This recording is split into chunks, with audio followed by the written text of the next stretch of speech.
Qualifié pour les quarts de finale à Bercy, Juan-Martín Del Potro, 29 ans, est encore en course pour le Masters de Londres, auquel il n'a plus participé depuis sa série de blessures.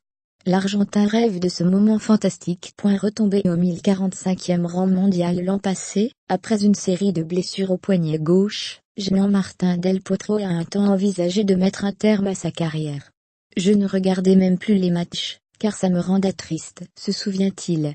Mais le cogneur argentin, sorti de sa torpeur, est passé 3 fois sur le billard, pour soigner les ligaments de son outil de travail, et a signé un retour tonitruant à l'été 2016, sortant notamment Stan Wawrinka sur le gazon de Wimbledon, puis s'offrant une médaille d'argent olympique à Rio. Il se surprend lui-même depuis. Del Potro n'a jamais cessé de remonter la pente, perf après perf, 2 titres à Stockholm, une demi-finale à l'US Open, jusqu'à se retrouver, en cette fin d'année 2017, en position d'obtenir le dernier billet qualificatif pour le Masters de Londres.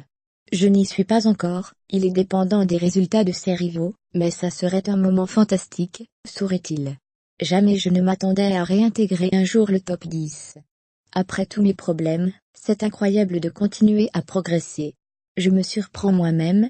Fermez les guillemets. L'histoire est belle, d'autant plus improbable qu'elle suit les retours tout aussi inattendus des 2 premiers joueurs à l'ATP, Rafael Nadal, 31 ans, et Roger Federer, 36 ans.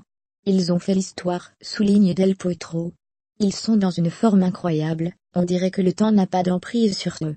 J'adorerais retrouver le top 10, ne serait-ce que pour pouvoir dire que je serai le membre le plus vieux derrière eux. Fermez les guillemets. Il n'a pas 30 ans, mais le natif de Tandil avait perdu l'habitude de jouer des saisons pleines. En cette fin d'année, il est au bout du rouleau. Je suis tellement fatigué, souffle-t-il. Mais cette fin de semaine sera, il le jure, son dernier effort, ce qui promet un duel de haute volée face à John Isner ce vendredi. S'il va en finale, et donc jusqu'à Londres, ça serait génial. Et s'il perd? Je rentre en vacances, chez moi. En fait, dans les 2 cas, c'est cool.